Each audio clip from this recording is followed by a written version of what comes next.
Comfortably Zoned with the Zigzag Man in Alameda, California, pushing on the doors of life marked pull and fighting the unholy trinity as we go. Big business, organized religion, and government. My baby dolls, we are back again, another episode of Genesis. As always, I'm your host, Ian Kahanowitz.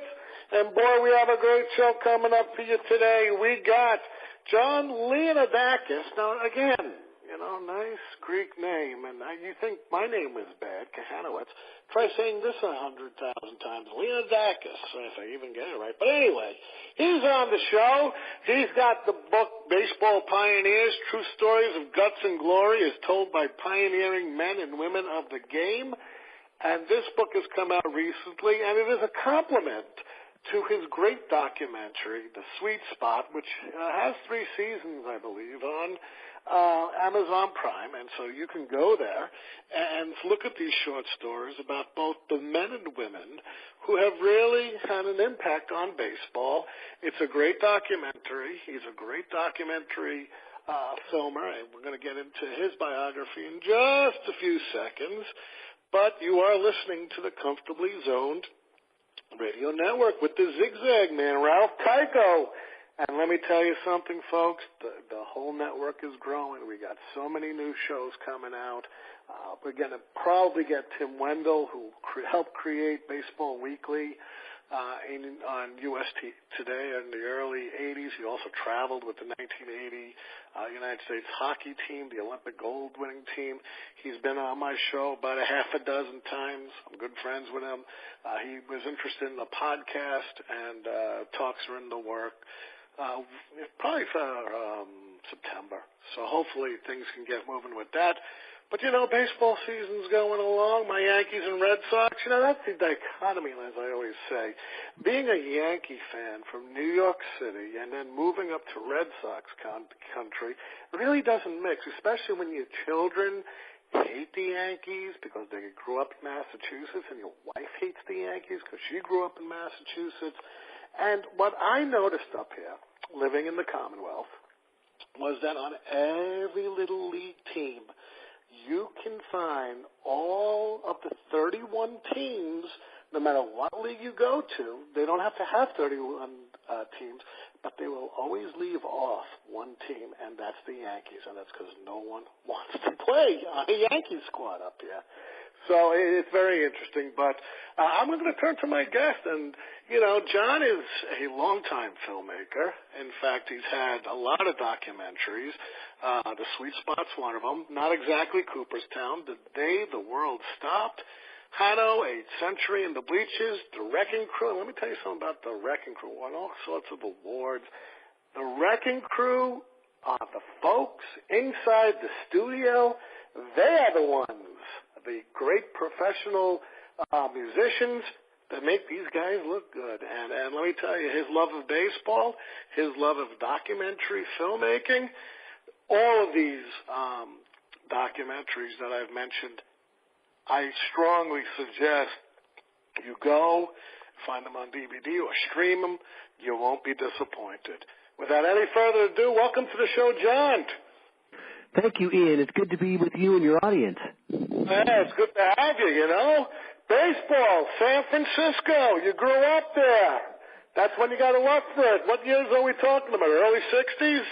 Yeah, I was born 58, so I really became aware of the team, the San Francisco Giants and so forth, starting around 1964, and then I ended up working at Candlestick Park as a youth from 1970 to 75. So I'm very steeped in the Giants culture and tradition and history, and loved Willie Mays, Juan Marichal, and Willie McCovey growing up. That was just a great, great team and a great time to be interested in baseball. Let me ask you this question. I forgot who coined the phrase. My coldest winters was spent in the summer of San Francisco. That would be Mark Twain. Mark Twain, that's right. Now, what I'm hearing, when you worked at Candlestick, is it that true that it gets frigid cold there? It is like going to the Russian front, Ian, especially, of course, at night There was a mountain. Many times you'll see images of Candlestick, and there's this sort of hill that sort of rises up behind it. And we had one of our parking lots. I worked in the parking business there. One of our parking lots was at the top, and that literally overlooked the stadium. And at night, the night games there, the wind would come off the bay so strong. I remember being up there one night, and my hands turned purple. It was just incredibly cold. And if the wind wasn't enough, the rats out there were the size of dogs, and they didn't they wanted to hear any trouble from anybody. You know, I think I ran into one of them, and it just looked at me like, "You got a problem with me?" So between the wind and the rats and everything else out there, it was a kind of a tough spot to watch a game. No, and I read so many accounts, especially forgot the author's name because I get so many people. He wrote about the whole building of Candlestick Park, and he released a book 2 years ago. But let me ask you this. Where they built AT&T Park, is it as cold or similar cold or a lot different? No, it's a lot better, and it's amazing. You know, basically the reason Candlestick it was so cold was it was just a really bad location, and there's this thing called the Gap there where the wind really comes through very, very strong. And I believe the new park, AT&T, well, new, it opened in 2000. It's been almost 20 years it's been open. But I think it's about 8 miles away, and it's in the downtown San Francisco, south of Market. And they're just a study in contrasts. The wind isn't as bad. It's not as cold. It's a much more favorable location to watch a ball game. And, of course, you can't beat the architecture. But they're day and night. Candlestick Park, it was a dump, but it was our dump, and there was a lot of great stuff that happened there, but it mercifully has been wiped from the face of the earth. All that remains are the memories. Of course, I was also there for Game 3 of the '89 World Series when the 6.9 earthquake stopped the World Series for 10 days, and that, of course, was the subject of one of my documentary films called The Day the World Series Stopped. That's right. And you know who was there? I don't know if you had a chance to speak to him. Al Clark, umpire. He actually was on the field. He and I have communicated through Facebook. We're Facebook friends, so we kind of shared our memories of that day. But, yes, he was definitely on the umpiring crew, no question. Yeah, I visited him 3 years ago in his house in Williamsburg, and he had all this kind of newspaper articles of him on the field and what happened, and it's so traumatic. Let me ask you this question. The Beatles, they had their last live concert at Candlestick Park on August 29th, 1966. Did you ever hear the concert in full? I have not. I talked to my uncle who worked the parking for that event, and he said there were people who couldn't get in, who didn't have tickets, but he said they were literally hugging the stadium. They loved the Beatles so much. And during it, after they played She's a Woman, which I think was the second song, and Paul McCartney said to the crowd, it's kind of chilly. And for years, I'm like, how the hell is it chilly on August 29th? Now I know. The weather really turns in San Francisco in September and October is traditionally the best month for weather. I remember doing trick-or-treating on Halloween, and those were all just Indian summer nights, really gorgeous. But that's the climate there, and that's one of the things that makes San Francisco the great city it is. I have to go out there and visit. How'd you get into documentary making, John? I've always liked that particular genre and storytelling, but I really didn't get into it deeply until I helped my friend Denny Tedesco. Well, actually, we started, Denny and I worked together on a documentary just about his father, Tommy Tedesco, who in all probability is the world's most recorded guitar player.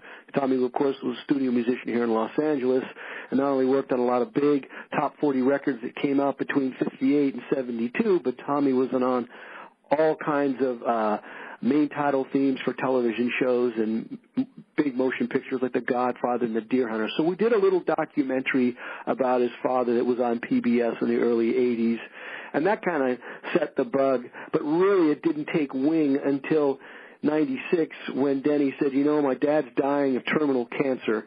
I want to make this film about all the music he and his friends made in the 50s and 60s and 70s, and they were sort of better known as the Wrecking Crew, the elite group of studio musicians that were the first call to back up the Mamas and the Papas. They completely replaced the Beach Boys on record after the first Beach Boys records. Gary Lewis and the Playboys, The Fifth Dimension, Richie Valens, Sam Cooke. Their credits read like the Dead Sea Scrolls of popular music from the 20th century. And so I worked on the film with him on and off for 5 years because we did it outside of our paying jobs. And it took 17 years to bring it to market. But during that time, as we were trying to gain a little bit more interest and awareness of the film, I went to a couple of the film festivals with Denny and his wife Susie, and we all got our badges, and I got my badge, and it said Jon Leonoudakis, filmmaker. I said, you know, no one's called me a filmmaker in a really long time. And around that time, I was getting into my 50s, and I looked at myself in the mirror, and I said, what do you want to do with the rest of your life? And I'd had a very successful career and continued to do a lot of work in themed entertainment and producing attractions and media for places like the Disney theme parks worldwide and museums and special venues. But I said, you know, this has really got me back interested in storytelling. I know a lot about baseball.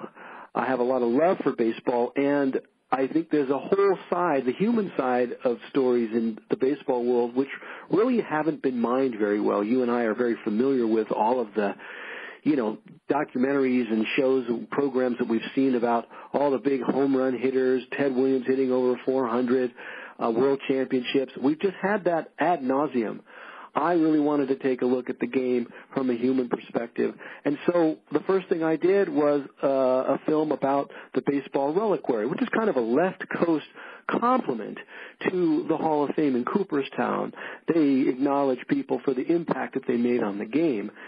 And that really set me off on this journey that I've been on, which led to the piece I did about the World Series being stopped in '89. And then I moved on to making the biographical documentary of the legendary sports writer Arnold Haino, and that film was called Haino, A Century in the Bleachers. And then we ended up where we are now, which is an original documentary series which your listeners can find on Amazon Prime. And by the way, Amazon Prime members watch for free. And it's called A Sweet Spot, A Treasury of Baseball Stories. And, of course, as you mentioned, we also have our book that came out of there as well. But I think there's something about the documentary genre, and I'm particularly interested in hearing the unvarnished truth. And I'm a big fan of All Histories. I think that Glory of Their Times by Lawrence Ritter might be just the greatest baseball book of all time. So a combination of documentaries and oral histories really kind of fuel my passion for that genre and telling stories in the world of baseball. Now, with Lawrence Ritter and the whole Glory of Their Times, the tapes were edited by Hank Thomas, who is the grandson of Walter Johnson.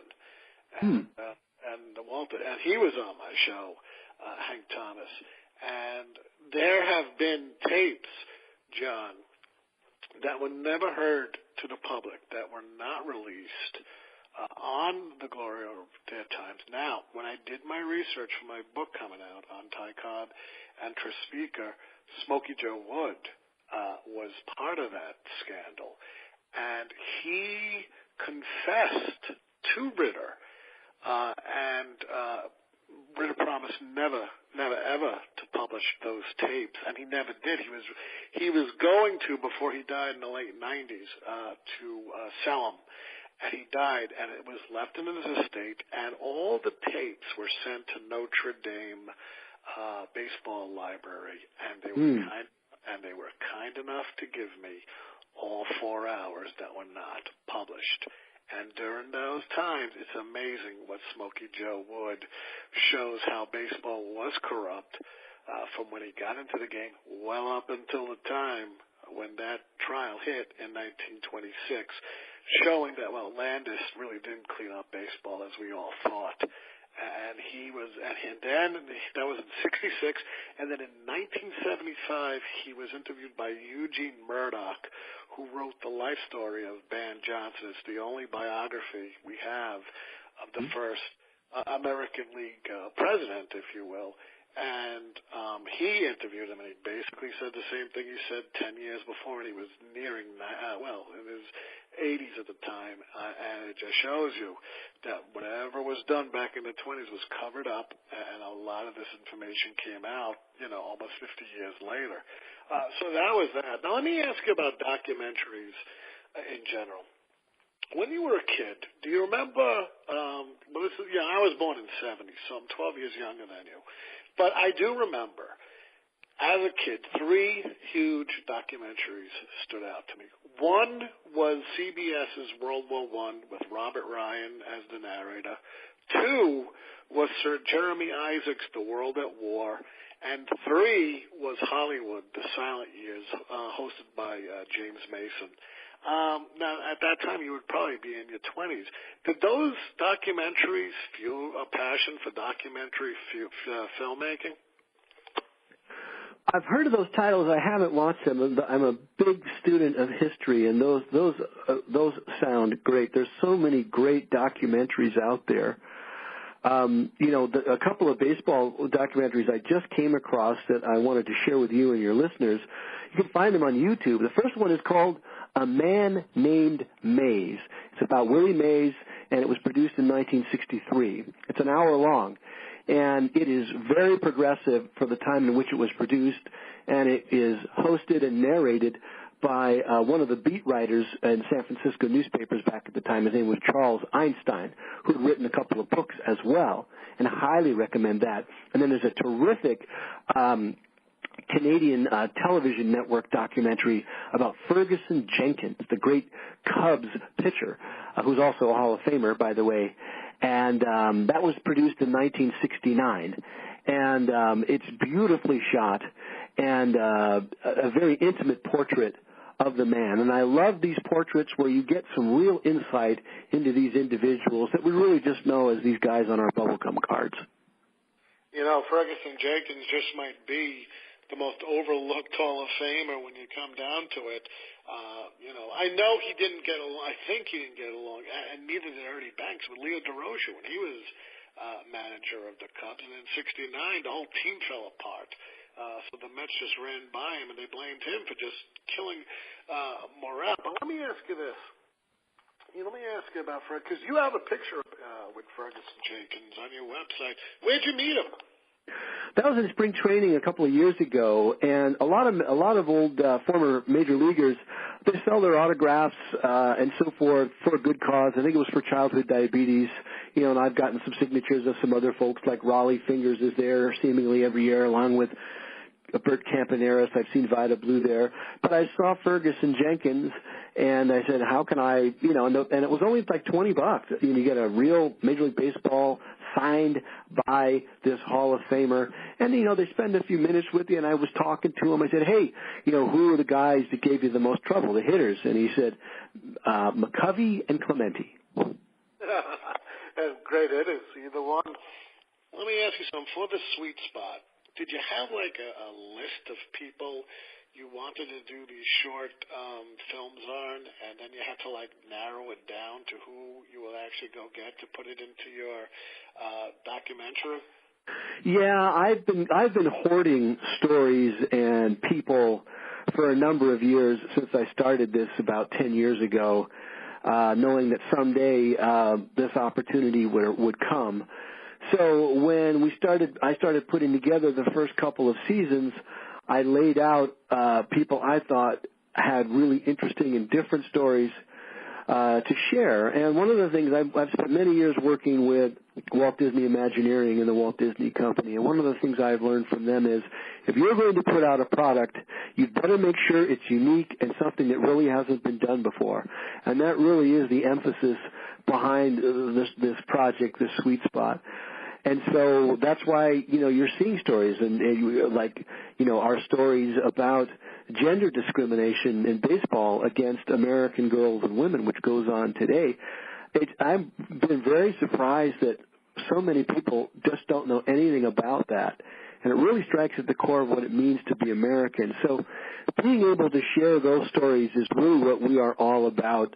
And, talking to people like Mudcat Grant, who told me, and speaking on the subject of racism, I had never heard this before, that, yes, we've heard that in the 50s and into the 60s there were some major league managers who said there will never be a black starting pitcher who notches 20 wins on my watch. As a matter of fact, Pinky Higgins of the Red Sox was quoted saying that.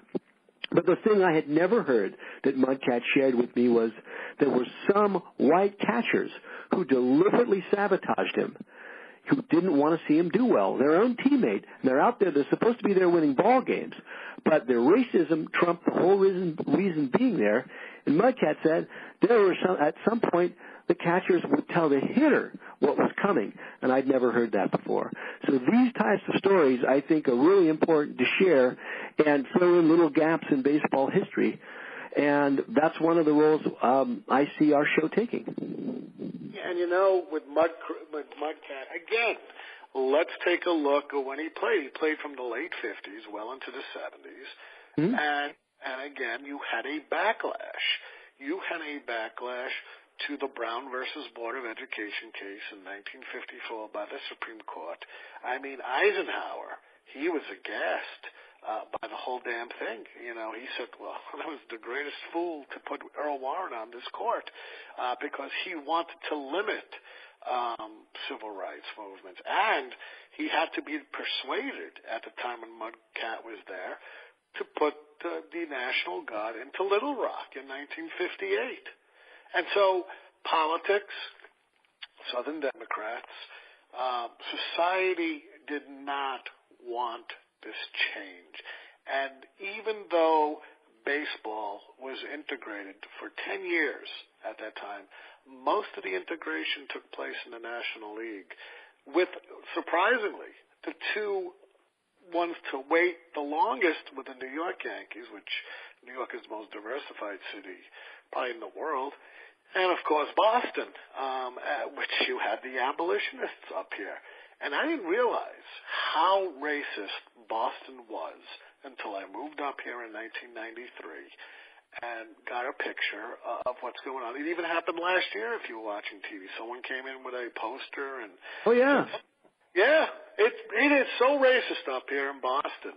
And if you're a Jew, if you're Greek, and if anything, people always ask me, is that Polish? I said, no, it's Russian, and I'm from Jewish. It's like they give you a face, and I've never seen the closed lip. In New York, everyone's around you, so they're in your face and they call you everything, but that's to be expected. But in New England, I was so surprised by the racism.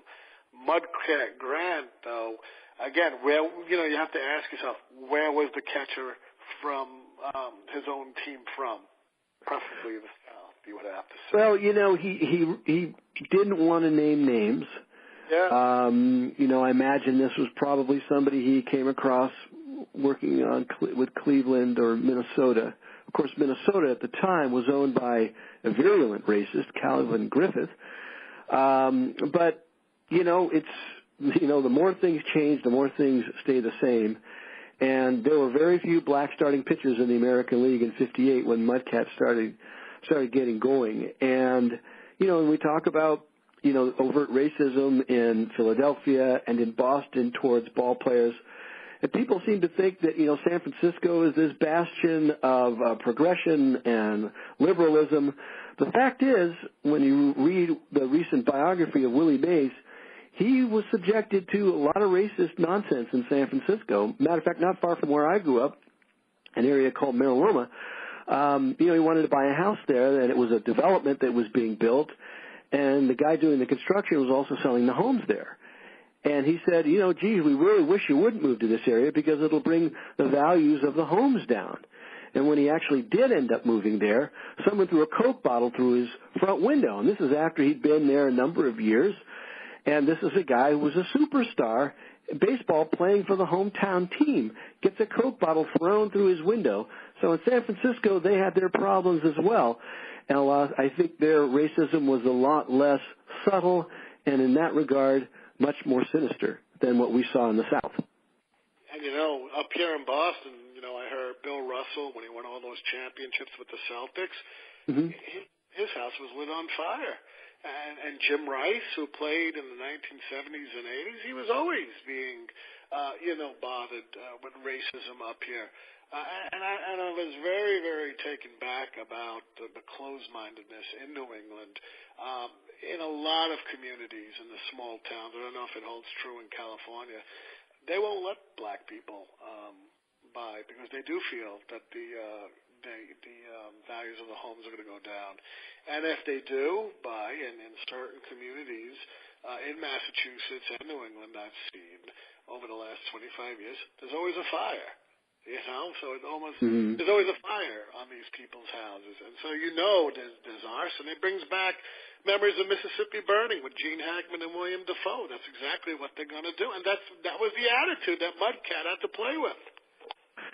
Yeah, and to his credit, he grew up in the Jim Crow South in Lacucci, Florida, and he was taught by his mother not to be like them, the segregationists, and to try and show them love and kindness, to try and turn them away from the hatred towards their fellow persons of color or religion or what have you.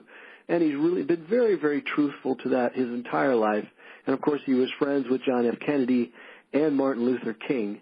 He's a very righteous fellow. And, by the way, this weekend he's being inducted into the Negro Leagues Baseball Museum's Hall of Game. I think they've done this now maybe 3 years, but he's being inducted on Saturday along with some other folks, which includes the great, great Dick Allen. Oh, wow. And that's in Kansas City, correct? That's right. Yeah, because two of the things I have, which you both know, I have a historical Negro League site on Facebook, and I have the women's. And for both of them, I'll always get an instant message from someone, why are you educating us about women? Why are you writing about women? It's almost like this phobia. Or what is a white guy doing, with a black Negro League site? And I was asked to put it up for you, because people like my sites are like, hey, and I was always interested in Negro Leagues. And if you go into the historical baseball Negro Leagues, people are putting stuff that were stored in their drawers because they're descendants of these players. And you get to see these things you can't find in books. You can't find in newspapers because it's never been seen before. And I got, what was his name? Dolby. He was the first one into the Cleveland Indians. Larry Doby in the American League, and he was Mudcat's mentor. Yeah, and his nephew's in my group. And his nephews puts on all this stuff from Larry Doby and all this stuff. And it's beautifully documented, all these things. But, and people don't realize that the Negro Leagues saved Major League Baseball. Because when the Negro Leagues, they started getting raided by Major League Baseball. Effa Manley, she wanted to integrate not just players, but also teams. So the Homestead Grays would get a team, and the Kansas City Monarchs would be a team, that would go. But unfortunately, Major League Baseball just raided players, and it bankrupted. The Negro Leagues, that were just more than just a baseball league. They were the source of economy for all of these communities across America. They were just as important as the church was for them. And so I get things, what are you doing? And so, I wrote an article, and you can ask Perry Barber about this, and I let her review it. I wrote you can see it on Google if you Google it, about women and umpires, and we'll talk about Perry in a second. And, it's my first two parts start off subtle. And then the third article, I blasted the major leagues and the minor leagues for not doing enough for women. And do you know I was fired for it? Wow. They never published it. They said, go your own way. You're too much of a renegade. We don't deal with this shit. And they did, and I got fired. So when people are screaming Me Too and women don't have enough in baseball, I said, yeah, I know that feeling. I was on that side when I tried to defend them and do it. But Perry Barber, I cannot begin to tell you what a game changer she is. And, of course, being with her. Let's talk about how you met Perry Barber, and I loved the interviewer. How did you get her to speak, so freely in the documentary? Well, Perry Barber and I have become very good friends, and she's a sweet soul and a very bright person. And boy, does she know a lot about baseball. And I think she's at least a one-time Jeopardy champion. But in any case, I'd heard that there was a tournament between girls from Australia, teenagers, I guess you could say between ages of 13 and 16, playing American teenagers here in Southern California. And I had heard of Perry from other people in the baseball subculture, but hadn't had a chance to really meet her. And she was umpiring the game with another woman. One of the things I liked about it, of course, this was all being put on by Baseball for All, Justine Siegel's magnificent organization. And, it was coached by women, umpired by women, played entirely by women. And, of course, we had the gals there from the All-American Girls Professional Baseball League. So I had gone down there. I just knew that this was an important event and that somebody needed to cover it. So I spent a couple of days, and I wanted to interview some of the folks. And Perry was very gracious. And so she sat for an interview, and I interviewed her for about a half an hour before her first game started.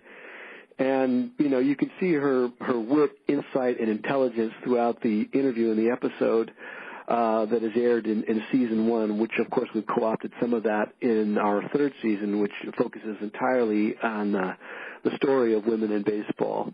But Perry's been umpiring now for almost 40 years around the world. She's diminutive in stature. She's about 5'2" or 5'3", but when she gets on that field and she's behind the plate, you know who's in charge. Oh, yeah, and you know what? I got pictures from her. She invited me last year to the All-American Girls. They had the Red Sox fantasy camp up here, and I sat behind home plate, and I took all the pictures of her officiating the game, which was one of my dreams when I was, 6 a year to go watch her and umpire a game, and she has great command of it, and she... At 5'2", she is a firecracker, because if I get something wrong, when I post something, my two biggest advocates and critics are Cammie Kidder, who's also a filmmaker like you, and Perry Barber. Ian, you got this wrong. And they would literally lambaste me, right there saying, you got to, and like today, I got something wrong. If you go to the site, the caption said these two girls were in Oregon, and Perry's like, no, they're not. They're the ones who were in that lawsuit in the mid-1970s from Title IX and giving the girls opportunities to play in men's sports. And I had no idea. I just thought I was posting something, and boy, she goes into all this stuff that even I learned something from my own mistake. So, she had her twin sister Warren, God bless her soul. She went to umpire school with her. Yeah, that's the Harry Wendelstedt Umpire School. Yep. And that's a great level of commitment that Perry had. A lot of people don't realize that she was a very accomplished singer-songwriter who had actually opened for Bruce Springsteen and Hall & Oates, and she got bored with it all and somehow ended up going from that into umpiring. But I think the sport has benefited from her insight and her experience and her dedication. And, when people like Perry, share notes and thoughts and corrections, those of us who write books and who are writing and recording baseball history, that's the biggest nightmare, is to get something wrong.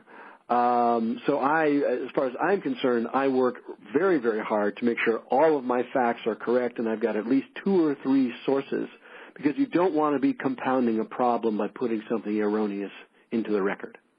Yeah, absolutely. Now we turn to the All-American Girls. We got Maybelle Blair and Shirley Berkovitz, who we spoke about earlier before the show. I was interviewing these gals, and they're not gals. They're old enough to be our moms or grandmothers. Yeah, they're remarkable, and of course there are a lot of other living AAG PBL players out there. Maybelle and Shirley are some of the most prolific, and they are wonderful, terrific ambassadors for the game and advocates for girls and women to have access in the game of baseball. Shirley has a wonderful story about, she played, I think, just about every position except catcher. And Maybelle was a pitcher from Inglewood, California. And Maybelle also had a great career as in management, I believe, working at Lockheed Aircraft in the 1950s. And their experiences are very important to women in baseball and American history in general. And, they see what's going on in this country today, where girls still have a difficulty getting access to playing baseball beyond Little League, and even in Little League, as we saw recently, we see adults conspiring to intimidate girls from playing in Little League by, threatening to brush them back or actually beating them. I met a girl from Minnesota, a 12-year-old, who could pitch earlier this year, and she said, yeah, I get thrown at a lot. I finally got beamed last year, and I got a concussion, and I couldn't play anymore. And this is happening in this day. The fact that this is still happening in this day and age, and the fact that most of America doesn't care about it, is extremely disturbing. I agree with you, John. And you know what? I always chalk it up to being a historian, not just a baseball historian. I chalk it up to ignorance, just like racism, just like, you get your core values from your family. Well, in my case, I had to go outside my family to get the core values because I grew up, I grew up in the 70s, and it was a tough time. And, immigrants are taking out jobs, and there's massive unemployment, and the gas prices, and Nixon selling the wheat to Russia, and his inflation. And, and crime, New York City was a cesspool in the 1970s if you lived in bad areas. And I lived in Brooklyn. The son of Sam Killer murdered a teenage couple a few blocks away from where I lived. Mm-hmm. The whole city was in fear, but you get racism. And to this day, I still hear the N-word floated around like nothing's ever changed, or if you're homosexual, you're called names. Anyone who is different in gender, color, and sexual orientation are targets because this country has not fully embraced the 21st century line of thinking.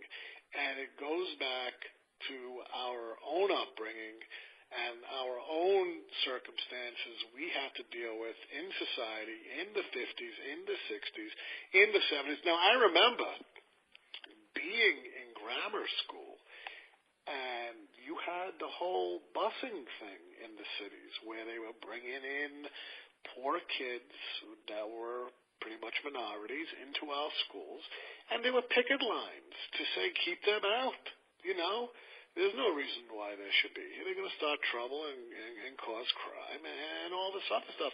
So I've seen that. But it astounds me in a world where now Ellen DeGeneres, who was very, very scrutinized when she came out and admitted she was gay in the late 90s, they canceled the show, is a top-rated talk show host now. And we see Perry Barber, and we see, the USA baseball team now is going to, the World Cup of baseball for women are coming to Viera, Florida this summer. And I'm very shocked at this stupidity that people still linger. How do you think we change it? Well, it's coverage. The media has to cover these stories.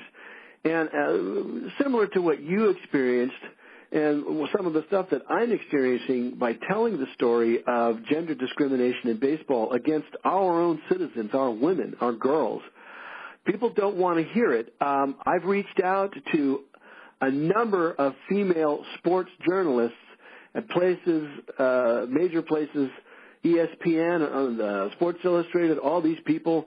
They don't want to touch it. And I asked one of them, I said, what's going on here? She said, this story is kryptonite. We're all owned by conglomerates, and we all have relationships with large organizations that would prefer not to see this discussed. So it doesn't get covered. And that's a big deal because it ties to money, and it ties to people's jobs. Nobody wants to lose their job trying to lead a crusade. But the fact is, this discrimination, the stories of girls being beaten up, attempted rape, being spit on, simply because they had a love of the game and their only opportunity was to play on teams with boys or men. And the nonsense that they have had to go through and continue to go through. And a lot of people don't realize that the only reason girls can play in Little League Baseball was that the National Organization of Women had to sue them in 1972 when they kicked a girl off the team in New Jersey. And, that became, the opportunity for girls to play Little League Baseball. But it also planted the seeds for the institution of softball today, because they opened up this Bobby Sox softball league for girls, and a lot of girls went to play softball. And now softball is this institution that provides scholarships and opportunities for girls to go to college when they may not have otherwise had the opportunity. And it satisfies the legal requirements of Title IX. And so it ends up, completely crippling any girls that want to continue their development as baseball players beyond Little League, because there aren't that many opportunities for them. People just sort of say, well, you have softball. Why don't you go and play there? And softball is a very different game. And that's where the big rub lies in terms of creating access for girls beyond Little League. And that's something that Perry Barber advocates for, as well as Justine Siegel for Baseball for All, and the Maybelle and Shirley from the All-American Girls Professional Baseball League. And I think, having examined this issue for a couple of years and talking to players and coaches and umpires and parents, I think end game for all of this. People say, well, girls are so good, why aren't they playing with men? And why aren't they in Major League Baseball? Well, that's because they've been systematically railroaded into a situation where they don't have the opportunity to develop their skills beyond Little League in high school and college and all this sort of stuff, when you get better coaching, better competition, and better facilities to become better baseball players and better athletes. So when access is created for girls to play baseball beyond Little League, and people like Baseball for All are creating those opportunities, in San Francisco, they've got a pilot program that every city in this country should emulate, or certainly at least the ones that are Major League Baseball cities. They have this Bay Sox program, which is baseball leagues for girls age 6 to 16. It is a smash hit. They started out with something like 20 girls. When I covered them last year in 2016 for the Baseball for All Girls National Tournament, they had over 60 girls. Now they have over 100 girls involved in that program. And that's really what needs to happen. And we'll need about a generation, good 20 years or so, to develop that talent, to be able to have enough talented women baseball players to stock a women's professional baseball league, just as we see today with the WNBA. That, I think, is a realistic end game for American girls and women in baseball in this country. I agree, because when I asked Perry Barber, and she's like, we're not looking to break into the majors, we're looking to have our own league. But let me just give you some background here. Did you read The Bloomers Girls by Professor Deborah Shattuck? I've met Professor Shattuck. I haven't read the book. I do have a copy of it, and I did reference it while I was doing some research. Everybody I've talked to who has read it said it's an outstanding book. It gives the complete history, including going back to Britain and Rounders. But she helps her, Dr. Cat Williams, Perry, like I said, Deborah, and Leslie Heffey, all helped me with my women's group to administer it. Now, this is the thing.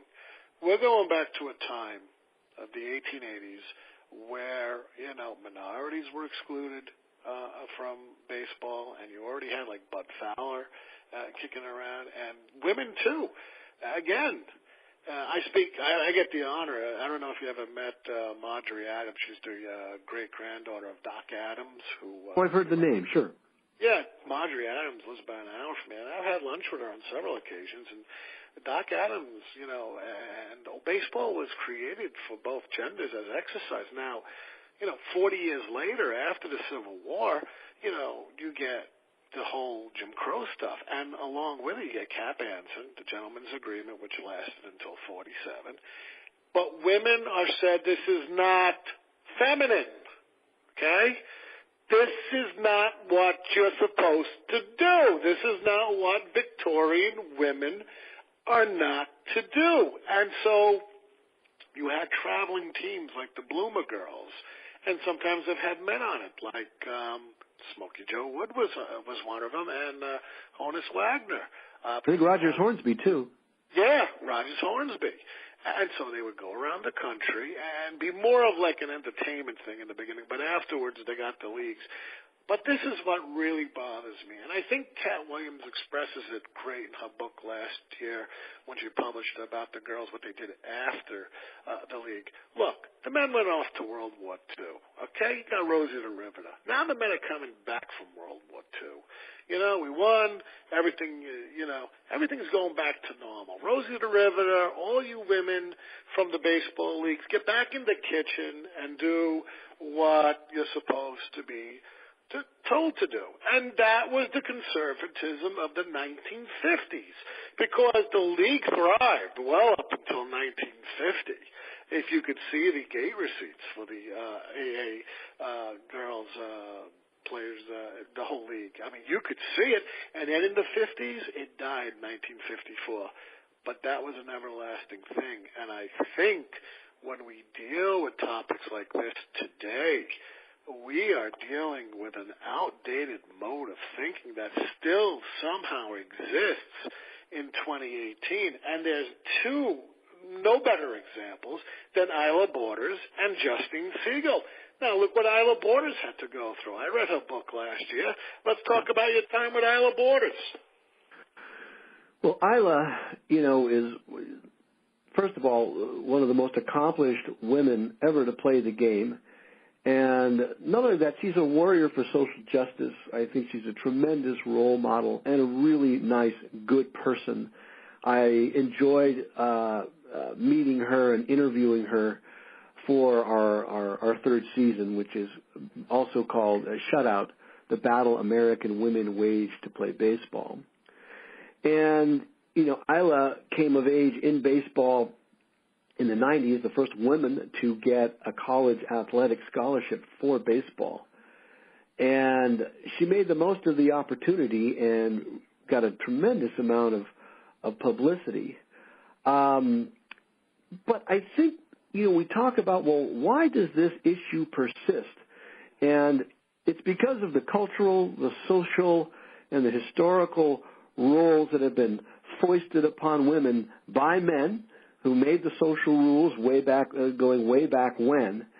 And this continues to be a problem today. But people like Isla are very important voices of change for girls and women to have access to the game. The big piece is gaining access, the ability to not just play, but to also coach and umpire. And so Isla is a big part of that wedge that's trying to let people know, not only just here in our country, but other countries as well, what's happening here in the United States and the challenges American girls and women have playing the game.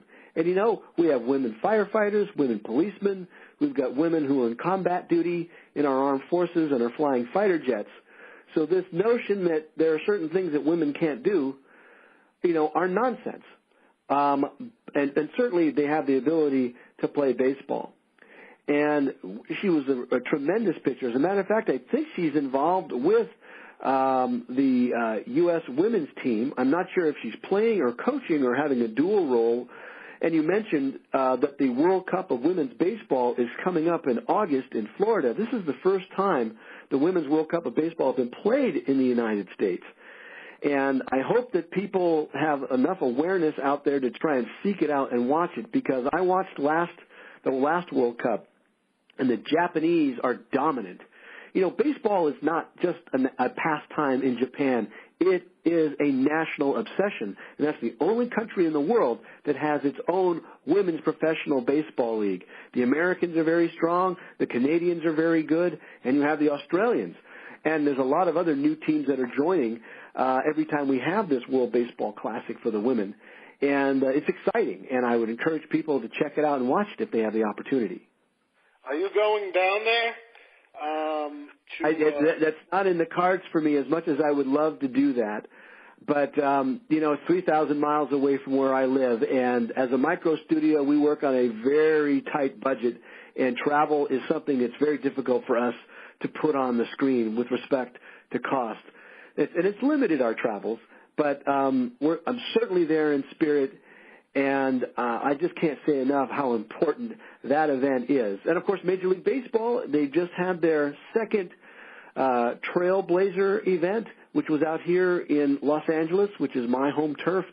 So we went out and covered that for a weekend, and it was marvelous to see Major League Baseball advocating for girls and women in baseball. And the experiences those girls had and they flew them in on Major League Baseball's dime from Canada, the United States, and Puerto Rico. And they were being coached by women from the national baseball team, and many of the officials were women, Perry Barber being one of them. Yeah, Perry was telling me, I remember when Perry went to Guam, Mm-hmm. And I was joking when I said, boy, you're right in the middle of the Pacific. Anything could happen. I said, well, they're nicer looking out there. She's like, oh, I'm going out there to umpire, not get a date. And so when she was out there was an earthquake. There was an earthquake, and she's fighting me, and she had, and Perry's been to China as well, Hong Kong. And you know who I'm very good friends with? Ava Mu, who was one of the umpires with Perry. And she umpires in Hong Kong. And when you hear from Perry, and when you hear from other folks about women in other countries excelling at baseball, you could go right off our shores 90 miles south. There was an umpire that's actually being moved up in the majors down in the Cuban leagues, and she's ranked 15 out of like 80-something umpires. And if a country that is supposed to be oppressed, they're still moving women up, well, what's our problem? And when you got to hear the answers I get, Australia's more open-minded, and Cuba's more open-minded, and Canada's more open-minded, but there's like no place in the United States that want to foster and cultivate women's baseball except for the International Women's Baseball Center. Yeah, and our history and in terms of how American girls and women are treated in this particular role in this sport is very poor. However, in Australia, baseball doesn't have the weight of history behind it that we have here.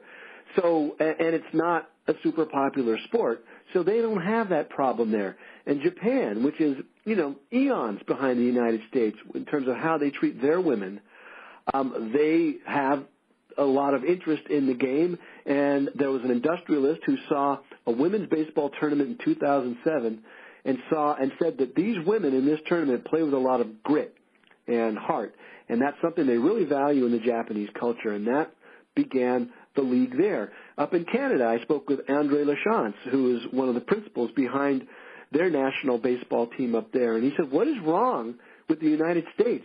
Why are you treating your girls and women about baseball like this? He said, up here in Canada, girls are integrated in playing with boys very early on, so they're used to each other. And he said that sometimes you might even see in a high school playoff situation, you might see an all-girls team playing an all-boys team. And they send me a lot of photographs documenting this sort of stuff. So the United States is the one that's really lagging behind in terms of access for girls and women to start playing the game from an early age. And it's pretty shocking for one of the most progressive countries in the world that it's still stumbling, lurching, and staggering along on this particular subject. So when you go back to answer your earlier question, people like you and me need to continue to raise awareness that American girls and women have a place at the table of baseball, and they need to have greater access to allow them to flourish. And baseball's got a big problem. Major League Baseball stadiums, Ian, women, females, only account for 30% of the people that attend games. And the people that go to the games and are interested in Major League Baseball are 50, white, and male. All these baby boomers are going to be dying off soon. And the way you get people interested in baseball is you allow them to play the game at an early age, at an organized level. And the more girls have a chance to play baseball as children and teenagers, they will become fans of the sport. And I hope that, and it's great to see Major League Baseball involved with this Trailblazer series, but I would love to see them get deeper involved in their advocacy of girls and women in baseball, because That will create fans for life, and baseball needs a huge shot in the arm if it's going to survive beyond the next 30 years. You know something, John? We're going to have to bring you back to the show in the fall because I think it's too important of a topic, to not hone in on and give scrutiny. To me, the talk today was fantastic, but I think we just scratched the surface of what we need to tell listeners. And you've been a fantastic guest. Couldn't expect more from an interview like this. I hope you had a great time.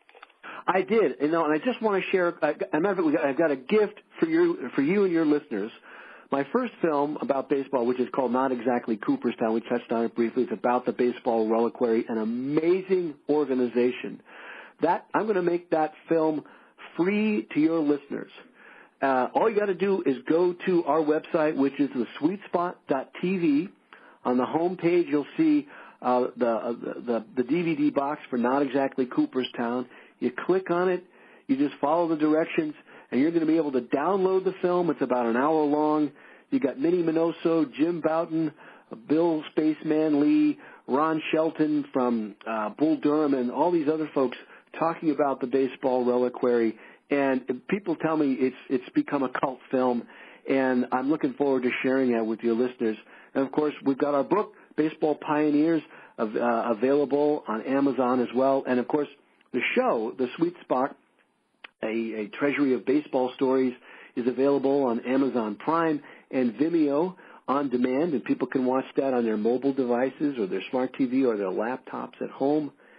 And, of course, don't forget the film about Arnold Haino, which is also available on Amazon Prime. It's called Haino, A Century in the Bleachers, and this is a guy that met Babe Ruth when he was 9 years old, saw Babe pitch his last game. He was friends with John F. Kennedy, and it's just a marvelous story, and I hope that your listeners get a chance to check those out as well. And it would be my pleasure to visit with you and your audience again, and I thank you so much, Ian, for the invitation. Well, John, it's not every day I get, a knowledgeable and, pretty much, hey, you're it for baseball documentaries. If you look at Ken Burns' documentary 24 years ago, you can see there's a lot of inconsistency with the facts, and it's been criticized, especially on the Negro League side of things. But I like your dedication. It's a very important dedication to women and the Negro Leagues, and it's stories that are unfortunately, fading away as these guys and gals are passing on now, and it's pretty much up to us to focus on. Last question, when is volumes 2 and 3 coming out for your book? Well, I've been talking with my co-editor, Kelly Holtzclaw, about that, and we're putting the lineup together for Volume 2. But one of the things I'm working on right now is we've got a preview of our Season 4 that will be coming up, and also take people behind the scenes of the Sweet Spot to understand how we put the shows together. And I'm editing that right now and hope to have that out within about a month. You stay busy, sir. It's been a great honor to have you on the show.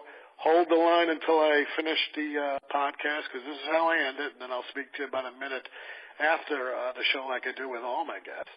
Right. Folks, this was a great show. Again, women's baseball, minorities, go out, go get Baseball Pioneers, true stories of guts and glories told by pioneering men and women of the game.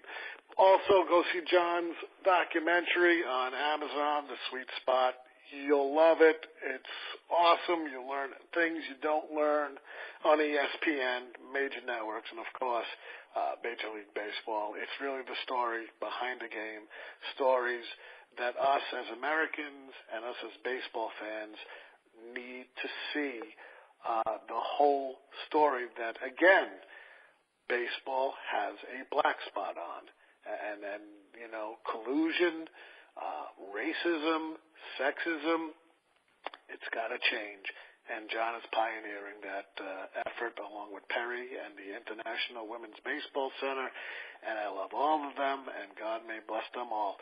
And in the words of my favorite broadcaster, and of course I didn't see him because he died 5 years before I was born. But, in the words of one of my heroes, Edward L. Murrow, good night, folks.